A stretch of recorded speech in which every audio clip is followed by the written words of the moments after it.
My wife cheated on a business trip and came back to receive a brutal gift. Reddit cheating stories. The first time I realized something was wrong, it wasn't because of the late night calls or the business trips, it was the silence. My wife, Amanda, used to be talkative, excited about the smallest details of her day. But slowly, the conversations dwindled, replaced by distracted nods and half-hearted smiles. I tried to convince myself that work was simply exhausting her, but deep down, my instincts whispered otherwise. Amanda and I had been married for 9 years.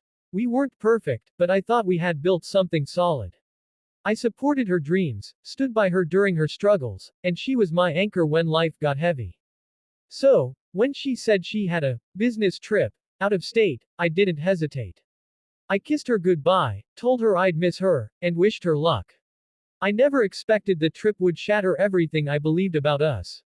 The first sign came in the form of a text message. I was doing laundry when her tablet buzzed with a notification. Normally, I respected her privacy, but something in me, a gnawing gut feeling, made me look. The message read, "Last night was unforgettable.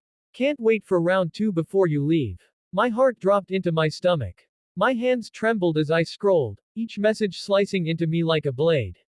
Amanda hadn't gone for work. She had gone for him. I wanted to deny it, to believe I misunderstood, but the proof was undeniable. Pictures, texts, even plans to meet again. It felt like the walls of my home were caving in. The woman I trusted, the woman I built a life with, had betrayed me in the most brutal way. For 3 long days while she was gone, I sat in silence, fighting between anger and heartbreak. I cried until I couldn't anymore. I stared at our wedding photos, wondering if any of it was real. But then, clarity hit me. I had given her my heart, my loyalty, my everything, and she had thrown it away. If she wanted to play games, I would give her an ending she'd never forget. When Amanda returned, suitcase in hand, she walked into the house smiling as though nothing had happened. "Hey, honey," she said sweetly, leaning in for a kiss. I pulled back. The mask fell from her face, confusion flashing in her eyes. "I have something for you," I said calmly. "A gift." She blinked, wary, but followed me to the dining room. On the table sat a neatly wrapped box. She gave me a puzzled look, then slowly untied the ribbon. Inside was a neatly stacked pile of printed messages, every text, every picture she sent to her affair partner. On top was our wedding photo, cut neatly in half. Her face turned pale, her lips trembling as she whispered, "Where did you, how?" "I know everything, Amanda," I said, my voice steady but my heart racing. "Every word. Every lie. Every night you thought I was too blind to see. That's your gift, the truth." Tears welled in her eyes as she reached out for me, but I stepped back. "No. Don't touch me. You made your choice when you stepped into his hotel room. Now, I'm making mine."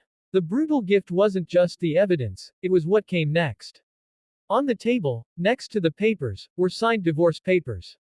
Her eyes widened as she realized I wasn't bluffing. I wasn't going to scream or beg. I wasn't going to fight for someone who had already chosen to leave me in every way that mattered.